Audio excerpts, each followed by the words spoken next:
Hello लोगोफोर, आं दिनै आरो मोनसे गोदान भिडिअ लानानै फैबाय लोगोफोर। ओमफ्राय 15 आगस्टनि बयनिसिमबो गाहाम हामलायनाय जासिहरग्रोनाय थाबाय। ओमफ्राय लोगोफोर, आं दिनै एसे माने बेलासेहाय माने गारि सोलोंनो थांनो नागिरदों। ओमफ्राय आरो लोगोसे आंनि लोगोलाहा माने फिसाज्ला मोनदों आरो एकमा जादोंसो, बेखौ दसे नायनो थांनो नागिरदों आरो लोगोफोर। ओमफ्राय नोंथांमोननोबो दिन्थिलांबाय थानोसै आङो। लोगोफोर, हाल घर घर तिरंगा आरो 75 माहा उत्सव माने फालिनायावहाय मोजाङै मोजां बयनिबो जिउआवहाय गोजोन खुसि लाबोगोन होननानै आं आसा थाबाय। ओमफ्राय आंबो बर्थमान मोजाङैनो दोङो लोगोफोर, नोंथांमोनखौबो बयखौबो मोजाङै दोङो होननानै आं सानबाय।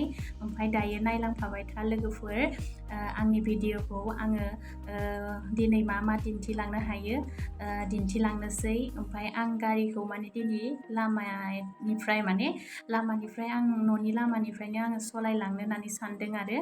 ओमफ्राय हायो हाया नोंथांमोनाबो नुलांगोन। ओमफ्राय गोसोआथ' नार्भास जायो, थेवबो आङो नाजालांनो नागिरदों लोगोफोर।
न'आव मोनफैबाय ओमफ्राय दायो लोगो लाहानाव जनानै जोङो साहा लोंबाय थादों आरो नै लोगोआ साहा बानायनानै होबाय ओमफ्राय दायो साहा लोंगासिनो।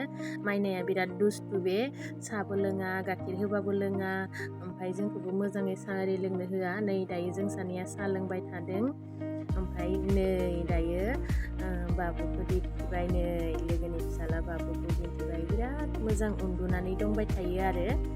ओमफ्राय माइनाया जि फोजानो नागिरदों ओमफ्राय मालाय उन्दुबाय थायोना बे समावहाय उन्दै समावथ' उन्दुखाबाय थायो न' फ्राय गथ'फोरानो उन्दुखाबाय थायो। नै जुलनायावहाय फुथुना दोनदों ओमफ्राय माइनाया जुलिगासिनो, नै जुलिगासिनो जि फोजानो नागिरदों।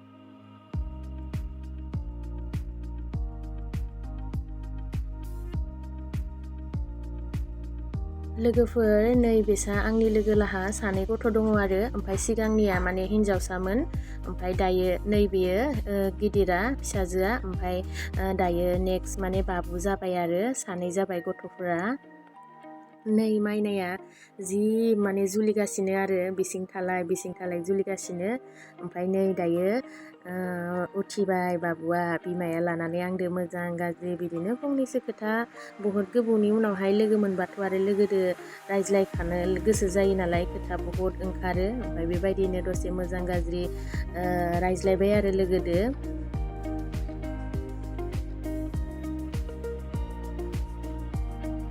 लोगोफोर नै बहुत गोबाव जिरायनानैहा रायज्लायबानो माने हर जालायलायबाय आरो हरनि 7टा जालायलायबाय दायो लोगोफोर। ओमफ्राय हरनि भिडिअ'आलाय आरो बिदिनो ना क्लियार फायाना ओमफ्राय लाइटआ बिसोरना टिप लाइट थानायखायसो पुरा माने एसे सान बायदि नुदों खिन्थु हरनि 7टा जाबाय आरो आं दा भिडिअ' खालामबाय थानाय समावहाय।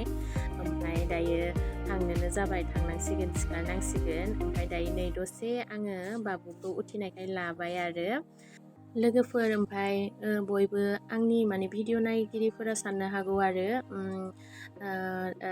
बाबुनि बिफाखौ नुवासै होननानै। ओमफ्राय बाबुनि बिफाया दायो सुटि जोब्बाय नालाय ओमफ्राय डिउटियाव थांफिनबाय आरो बे आंनि लोगोनि हासबेन्डआ माने डिफेन्सआव मावो दै लोगोफोर। ओमफ्राय दायो बाबु जाखांनायनि उनावहाय माने डिउटियावहा आरो जइन खालामफिनबाय आरो।